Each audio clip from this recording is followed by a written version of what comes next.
गरीब आदमी को कर्ज की जरूरत पड़ गई, 1000 दिनार चाहिए।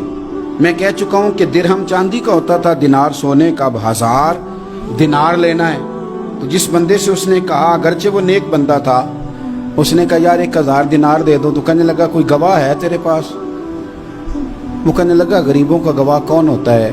हाँ एक गवाह है। कहा कौन? का मेरा रब, वो तेरे और मेरे बीच गवाह है। उसने कहा कोई कफील, अगर तू पैसे ना दे सके तो वो बाद में दे दे, या तुझे कुछ हो जाए तो वो दे दे। उसने कहा कफील भी मेरा अल्लाह ही है। मेरे पास अगर है तो रब करीम का नाम है, अगर एतमाद कर सकता है तो कर ले। बंदा नेक था, उसने कहा रब के नाम पे, रब की किफालत पे, अल्लाह को गवाह बना के मैं तैयार हूं तुझे 1000 देने की। उसने 1000 दिनार दे दिया। वक्त वापसी का तय हो गया। वो चला गया पैसे लेके। उसने पूरी मेहनत की कि मैंने वक्त पे पैसे लौटाने, पूरी मेहनत भी कर ली, अल्लाह ने मदद भी कर दी, पैसे भी उस तारीख को उसे मिल गए। बाद लोगों का तो लौटाने का दिल ही नहीं ना होता। फरमाया हदीस पाक में कि तू लौटाने का इरादा कर, रब तेरी मदद भी फरमाएगा।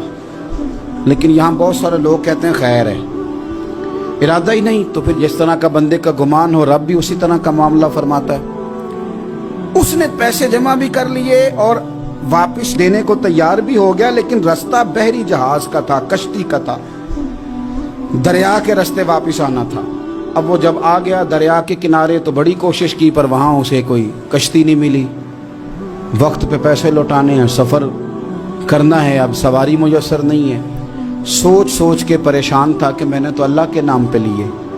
अचानक दिल में एक तजवीज़ आई। उसने एक लकड़ी ली, लकड़ी को अंदर से खोला, 1000 दिनार उसमें भरा। बुखारी पढ़ रहा हूँ, और साथ एक खत भी लिखा कि यार मैं पैसे पहुंचाना चाहता था पर मुझे कोई चीज़ नहीं मिली दरिया के उस पार आने, अल्लाह के नाम पर तेरी तरफ रवाना कर रहा हूँ। और ये कह के वो लकड़ी दरिया में रख दी।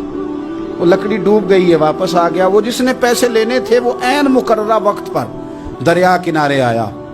सुबह से सरे शाम तक उसने इंतज़ार किया। दिल ढलने लगा तो दिल में ख्याल आ गया कि यार नहीं, उसने देने ही नहीं, झूठा वादा कर गया, पहुंचा ही नहीं वक्त पे।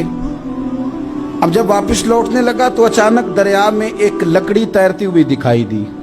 कहने लगा ले जाता हूँ, शाम को रोटियां पकाने के काम आएगी, ईंधन बना के जला लूंगा, हंडिया पक जाएगी। लकड़ी उठा के जलाने के लिए घर लाया। गुमान था कि वो नहीं आया वादा करके।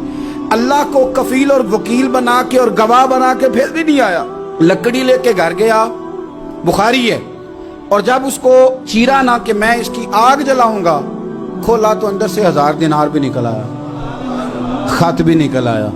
अब जरा समझना, उसके दिल में बात किसने डाली कि तू लकड़ी में पैसे डाल दे? अल्लाह ने। उस बंदे को मुकर्ररा वक्त पे किनारे भेजा किसने? लकड़ी सिर्फ उसी के हाथ आई तो ये बंदोबस्त किया किसने? अल्लाह ने। घर जाके चीरी तो पैसे बाहिफाजत उस तक पहुंचाए किसने? तो फिर हमें भी तवज्जो अल्लाह की जानिब भी करनी चाहिए। हमारे पे दिल की तवज्जो रब की तरफ ही होनी चाहिए ना। हमें इधर उधर जाने की, देखने की, बंदों पर गौर करने की जरूरत क्या है? वो पैसे पहुंच गए, ये वहां अपनी जगह पे परेशान था। इसने 1000 दिनार और जमा किया।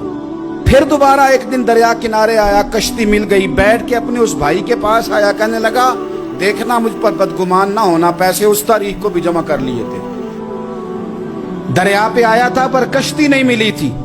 फिर मैंने ना लकड़ी में डाल के, खत डाल के तेरी तरफ भेज भी दिए थे, लेकिन आज मैं फिर लेके आ गया हूं। वो कहने लगा खुश हो जा, जिस रब को तूने मेरा और अपना गवाह बनाया था उस रब ने मेरे तक पहुंचा भी दिए हैं।